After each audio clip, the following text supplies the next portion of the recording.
بسم اللہ الرحمن الرحیم۔ اردو برائے جماعت پنجم۔ عزیز طلباء اور طالبات، السلام علیکم۔ امید ہے آپ خیریت سے ہوں گے۔ آج ہم پڑھیں گے سبق نمبر 18، عنوان میرا گاؤں میرا گھر، بلند خوانی، صفحہ نمبر 46۔ اس سبق میں آپ کیا کیا سیکھیں گے؟ سبق کا تعارف، بلند خوانی، مشکل الفاظ کے معنی، خطوط نویسی، فعل ماضی، فعل حال، فعل مستقبل سے متعلق سرگرمی نمبر 5۔ سب سے پہلے سبق کا تعارف۔ احمد کہاں رہتا تھا؟ احمد کا گاؤں کیسا تھا؟ وہ کون سی جماعت کا طالب علم تھا؟ احمد کس کے ساتھ رہتا تھا؟ گاؤں کے لوگ کس طرح کی زندگی گزارتے ہیں؟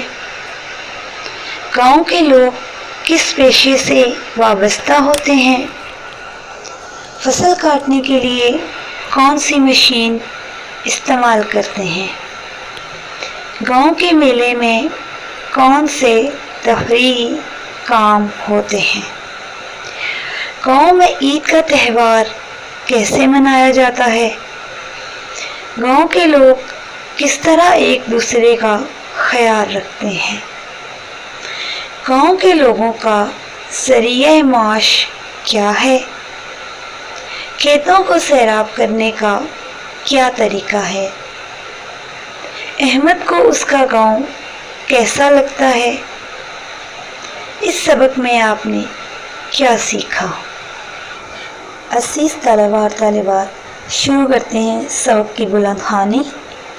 عنوان میرا گاؤں میرا گھر، صفحہ نمبر ہے 46۔ میرا نام احمد ہے، میں ایک گاؤں میں رہتا ہوں۔ میرا گاؤں ایک مثالی گاؤں ہے جہاں جدید اور قدیم طرز زندگی کی تمام سہولتیں حاصل ہیں۔ میرا گاؤں دیہاتی زندگی کی بھرپور جھلک پیش کرتا ہے۔ میں 5ویں جماعت کا طالب علم ہوں۔ میں اسکول میں تعلیم حاصل کرنے کے ساتھ ساتھ اچھی اور مثالی زندگی گزارنے کے طور طریقے بھی سیکھ رہا ہوں۔ میرا گھر اسکول سے زیادہ دور نہیں ہے۔ گھر میں میرے امی، ابو، بھائی، دادا، دادی، چچا، چچی سب ایک ساتھ مل کر رہتے ہیں۔ ہم لوگ صبح سویرے اٹھ جاتے ہیں۔ سب مرد حضرات فجر کی نماز باجماعت ادا کرنے کے لیے مسجد جاتے ہیں۔ تمام خواتین گھر پر نماز ادا کرتی ہیں، پھر سب اکٹھے بیٹھ کر ناشتہ کرتے ہیں۔ گاؤں کے لوگ خالص غذا استعمال کرتے ہیں، اس لیے وہ صحت مند اور توانا رہتے ہیں۔ دیہاتی لوگ گھروں میں مرغیاں، بکریاں، گائے اور بھینسیں پالتے ہیں۔ ان پالتو جانوروں سے انہیں گوشت، انڈے اور خالص دودھ حاصل ہوتا ہے۔ گائے اور بھینس کے دودھ سے دہی، مکھن اور گھی بنا لیا جاتا ہے۔ میں ناشتے میں دہی کی لسی بہت شوق سے پیتا ہوں۔ میرے گاؤں کے زیادہ تر لوگ کھیتی باڑی کے پیشے سے وابستہ ہیں۔ کسان دن بھر کھیتوں میں ہل چلا کر فصلیں اگاتے ہیں۔ فصلوں سے ہمیں مختلف اجناس حاصل ہوتی ہیں، مثلاً گندم، چاول، کپاس، گنا، مکئی، چنا اور باجرہ وغیرہ۔ کھیتوں میں موسمی سبزیاں بھی کاشت کی جاتی ہیں۔ دوسرے کسانوں کی طرح میرے ابو اور چچا بھی صبح سویرے کھیتوں میں کام کرنے کے لیے چلے جاتے ہیں۔ وہ دونوں سارا دن خوب محنت کرتے ہیں۔ میرے دادا جان کہتے ہیں، اللہ تعالیٰ محنت کرنے والوں کو بہت پسند کرتا ہے۔ پہلے وہ بیلوں کے ذریعے کھیتوں میں ہل چلایا کرتے تھے، اب انہوں نے ایک ٹریکٹر خرید لیا ہے۔ اس سے وہ کم وقت میں زیادہ رقبے پر ہل چلا لیتے ہیں۔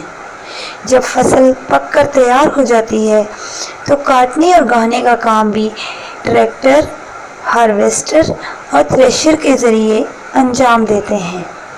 جب اناج بوریوں میں بھر کر گھر پہنچ جاتا ہے تو سب اللہ کا شکر ادا کرتے ہیں۔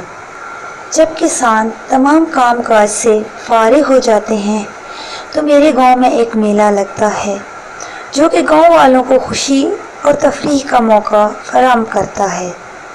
میلے میں خوب کھیل تماشے ہوتے ہیں، کھانے پینے کی دکانیں سجتی ہیں، بچوں کے لیے جھولے لگتے ہیں، لڑکیوں کے لیے چوڑیوں اور مہندی کی دکانیں بھی لگتی ہیں۔ بچے اور بڑے کھیلوں کے مقابلے میں حصہ لیتے ہیں جن میں کبڈی، کشتی، والی بال، رسہ کشی اور فٹ بال وغیرہ شامل ہیں۔ جیتنے والوں کو انعامات دیے جاتے ہیں۔ پچھلے سال میں نے بھی 10 سال سے کم عمر بچوں کی دوڑ میں حصہ لیا اور پہلا انعام جیتا۔ میرے ابو میری اس کامیابی پر بہت خوش ہوئے۔ میرے ابو کہتے ہیں کہ اتنی زیادہ محنت اور کام کے بعد انسان کو تھوڑی بہت تفریح ضرور کرنی چاہیے، اس طرح انسان مزید محنت کے قابل ہو جاتا ہے۔ میرے گاؤں میں عید کا تہوار بھی میلے کی طرح ہوتا ہے۔ سب لوگ کھلے میدان میں عید کی نماز ادا کرتے ہیں، سب صاف ستھرے کپڑے پہنتے ہیں۔ گاؤں کے لوگ ایک دوسرے کے گھر سوئیاں، کھیر اور حلوہ بھیجتے ہیں۔ عید کی نماز پڑھنے کے بعد سب ایک دوسرے سے گلے مل کر عید مبارک کہتے ہیں۔ گاؤں کے لوگ ہر موقع پر ایک دوسرے کا بہت خیال رکھتے ہیں۔ گاؤں کے بڑے بزرگ شام کو کھلے میدان میں چارپائیاں بچھا کر بیٹھ جاتے ہیں۔ میں بھی کبھی کبھار اپنے دادا جان کے ساتھ وہاں جاتا ہوں۔ وہاں گاؤں والے اپنے اپنے مسائل بیان کرتے ہیں۔ میرے دادا جان اور گاؤں کے بزرگ ان مسائل کو حل کرنے کی کوشش کرتے ہیں۔ میرے دادا جان عمر رسیدہ ہونے کے باوجود صحت مند ہیں، جس کی وجہ گاؤں کی عمدہ فضا ہے۔ یہاں آلودگی بہت کم ہے، اس لیے لوگ کم بیمار پڑتے ہیں۔ اگر کسی شخص کی طبیعت خراب ہو جائے تو وہ گاؤں کے مرکزی صحت سے دوا لے لیتا ہے۔ طبیعت زیادہ خراب ہو جانے کی صورت میں اسے شہر کے بڑے اسپتال لے جاتے ہیں۔ جب کوئی بیمار ہوتا ہے تو سب گاؤں والے اس کی تیمارداری اور عیادت کرتے ہیں۔ گاؤں کے لوگ غم اور خوشی کے موقع پر ایک دوسرے کا بھرپور ساتھ دیتے ہیں۔ گاؤں میں شادی کی تقریب عموماً دن کے وقت ہوتی ہے۔ گھر کے صحن یا گاؤں کے کسی کھلے میدان میں شادی کا انتظام کیا جاتا ہے۔ شادی سے ایک رات پہلے لڑکیاں اور عورتیں مل کر ڈھولک پر گیت گاتی اور خوب تالیاں بجاتی ہیں۔ مجھے اپنے چچا کی شادی پر بہت لطف آیا تھا۔ میرے گاؤں کے لوگ بہت جفا کش ہیں۔ وہ اپنی زرعی اجناس ٹریکٹر ٹرالی میں لاد کر فروخت کرنے کے لیے قریبی شہر کی منڈی میں لے جاتے ہیں۔ ان اجناس سے حاصل ہونے والی آمدن ہی کسان کا ذریعہ معاش ہے۔ کھیتوں کو سیراب کرنے والے ٹیوب ویل کا پانی گرمیوں میں بھی بہت ٹھنڈا ہوتا ہے۔ میں اپنے دوستوں کے ساتھ اکثر وہاں نہاتا ہوں۔ آٹے کی چکی کی سریلی آواز دور دور تک سنائی دیتی ہے۔ لہلہاتی فصلیں اور سرسبز و شاداب کھیت میرے گاؤں کی شان ہے۔ مجھے اپنا گاؤں اپنے گھر کی طرح لگتا ہے۔ اللہ تعالیٰ میرے گاؤں کو ہمیشہ آباد اور خوشحال رکھے، آمین۔ سبق کی بلند خوانی کے بعد اب سبق میں موجود مشکل الفاظ اور ان کے معنی۔ پہلا لفظ ہے اجناس، جنس کی جمع فصلیں، آلودگی گندگی، جفاکش محنتی، رقبہ احاطہ یا زمین، منڈی تجارت گاہ یا بازار، مرکز صحت دواخانہ یا ڈسپنسری، معاشرت، رہن سہن، وابستہ، جڑا ہوا۔ عزیز طلباء اور طالبات، خطوط نویسی کے بارے میں ہم پہلے پڑھ چکے ہیں۔ آپ کے سامنے ایک نمونے کا خط دیا گیا ہے۔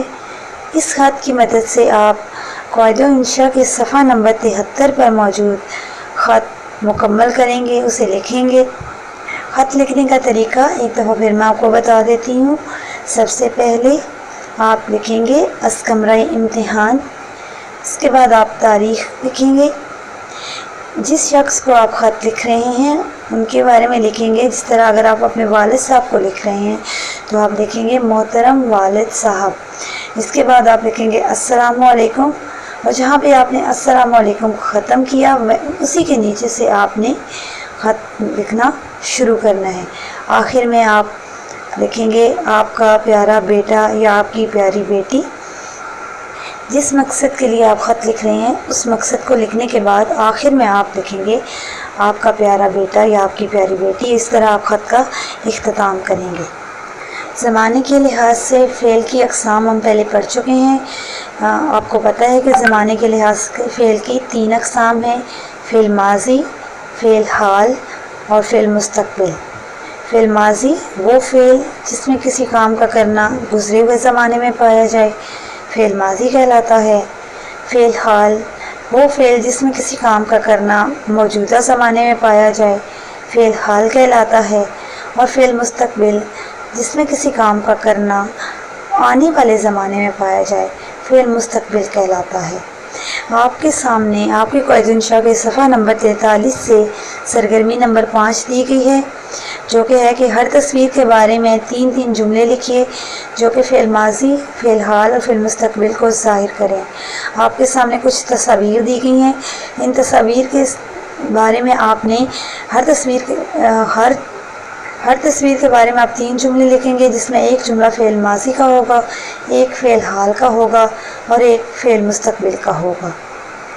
گھر کا کام۔ عزیز طلباء اور طالبات، آج ہم نے سبق میرا گاؤں میرا گھر کی بلند خوانی کی۔ اس سبق میں دیے گئے مشکل الفاظ اور ان کے معنی آپ نے اپنی کاپی میں لکھنے اور یاد کرنے ہیں۔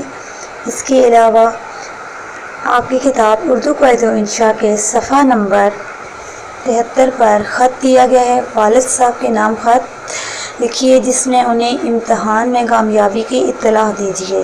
یہ خط آپ نے اپنی کتاب پر ہی لکھنا ہے۔ اس کے علاوہ فعل ماضی، فعل حال اور فعل مستقبل کی سرگرمی نمبر 5 آپ اپنی کتاب اردو قاعدہ انشاء کے صفحہ نمبر 43 پر ہی حل کریں گے۔ یہ تو تھا ہمارا آج کا سبق۔ امید ہے آپ نے اسے غور سے سنا اور سمجھا ہوگا۔